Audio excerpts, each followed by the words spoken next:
I never lose my anger. Unfortunately, now they have started saying something about me that I don't, my London friend did not see that because I was in the mic, he might have seen only this version. Sir, my style of functioning in the house, everybody knows about me from so many years. I worked as minister. This is 6th time I became MLA here. They are not supposed to address me, sir. When I am addressing you, when I am addressing the house, they cannot straight away question me. I got the permission from the honorable chair. So chair के चूसी chair के धैर्य मैं बात कर रहा हूँ, तो they are interrupting to me and they are saying something about me. They are also using filthy language. So I reacted on that. If anybody is, if I intentionally, if you feel or anybody feel that it hurt anybody's sentiment, I express my regrets for that, sir. It's not my intention is not that. Sir, ఈరోజు హైదరాబాద్ అనేది ఒక important ఒక subject కాబట్టి వ్యక్తిగతంగా ఎప్పుడు కూడా ఎవరిని మనం హర్ట్ చేయాలని కాదు, అందరినీ కలుపుకొని కొత్త సభ్యులకు ఆపర్చునిటీ ఇవ్వాలని they have been literally requesting to the chair. ఎందుకంటే వాళ్ళకి ఆపర్చునిటీ వస్తే అలా అన్పార్లమెంటరీ వర్డ్స్ వాడి that is not unparliamentary sir. అమ్మ అనేది హైదరాబాద్లో అది వాడి ఉంటే రికార్డులను పరిశీలించి తొలగి హైదరాబాద్ కా లాంగ్వేజ్ నీ అమ్మ మా అమ్మ బోల్. I am not saying sir वो नागेंद्र गाరు सर रूटीन में आ जाता साहब, ऐसा बोल रहा हूँ मैं. It's not this thing.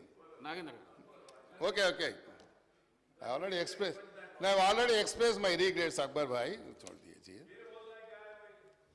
Sir. ఈరోజు ఇది ఇంపార్టెంట్ సబ్జెక్ట్ కాబట్టి సెషన్ స్టార్ట్ అయినప్పటి నుండి ఫస్ట్ డేనే ఎజెండాలో ఉంది సార్ ఇది హైడ్రా అనేది.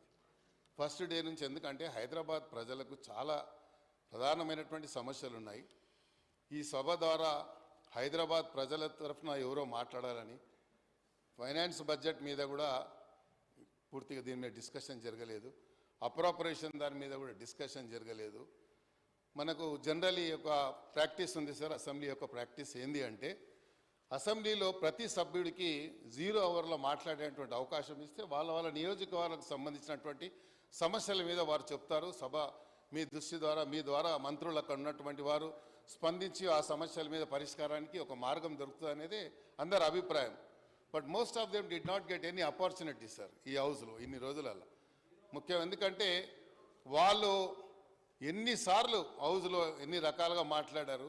నిన్న ముఖ్యమంత్రి గారి దృష్టిలో ఉంచుకొని ఏమన్నారు సార్, చీఫ్ మినిస్టర్ అని ఎక్కడ వాడతలేరు వాళ్ళు.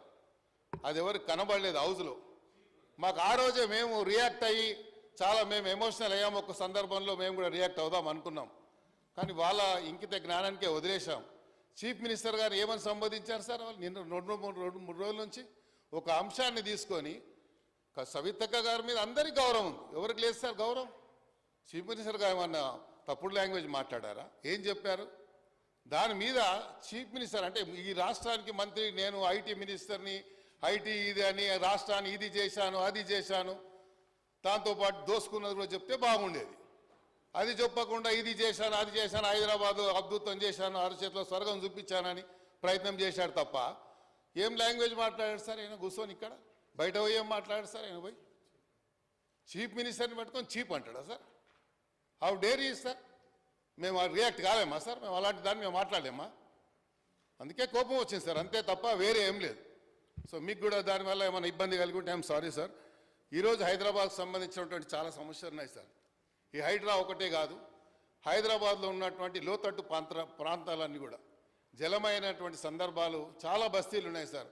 ఓల్డ్ సిటీలో ఉన్నాయి, న్యూ సిటీలో ఉన్నాయి, హైదరాబాద్ పరిసర ప్రాంతాల్లో ఉన్నాయి, దోమలగూడలో ఉన్నాయి, అంబర్పేటలో ఉన్నాయి, ఖైరతాబాద్లో ఉన్నాయి. ఇవన్నీ ప్రాంతాలలో ఈ విపత్తులు వచ్చినప్పుడు డిఆర్ఎఫ్ ఒక సంస్థ మాత్రమే ఉంది. గతంలో ఎస్ఎన్డిపి పెట్టారు, ఎస్ఆర్డిపి పెట్టారు, దానికి ఒక ప్రణాళికబద్ధంగా లేదు, ఏం లేదు, దానికి ఒక రూపకల్పన లేదు. బడ్జెట్ ఇచ్చామని చెప్పారు. ఎస్ఆర్డిపి కింద మీరు చూసినట్టయితే అధ్యక్ష 7,000 కోట్ల రూపాయలు ఎస్ఆర్డిపి కింద ఖర్చు పెట్టారు హైదరాబాద్ సిటీలో. స్లమ్లలో మాత్రం ఒక్కటి కూడా ఈరోజు సీసీ రోడ్ లేదు అధ్యక్ష. ఓల్డ్ సిటీ గురించి అక్బర్ గారు చెప్తారు, ఇక్కడ ఉన్నటువంటి సభ్యులు చెప్తారు. మీరు స్లమ్లలో ఎక్కడన్నా మీరు ఒక పెట్టండి. నిన్న అమర్పాలి గారు తిరుగుతూ ఉన్నారు. నేను I wanted to bring to our notice also. స్లమ్లలో సీసీ రోడ్స్ ఎక్కడ వేయలేదు సార్. కేవలం ఉన్నటువంటి ఎక్కడ వేసారు అంటే వాళ్ళకి సంబంధించినటువంటి ప్రాంతాలలో మాత్రమే ఇవన్నీ వైట్ ట్యాపింగ్ రోడ్లు వేశారు, 7,000 కోట్ల రూపాయలతో పెట్టారు సార్.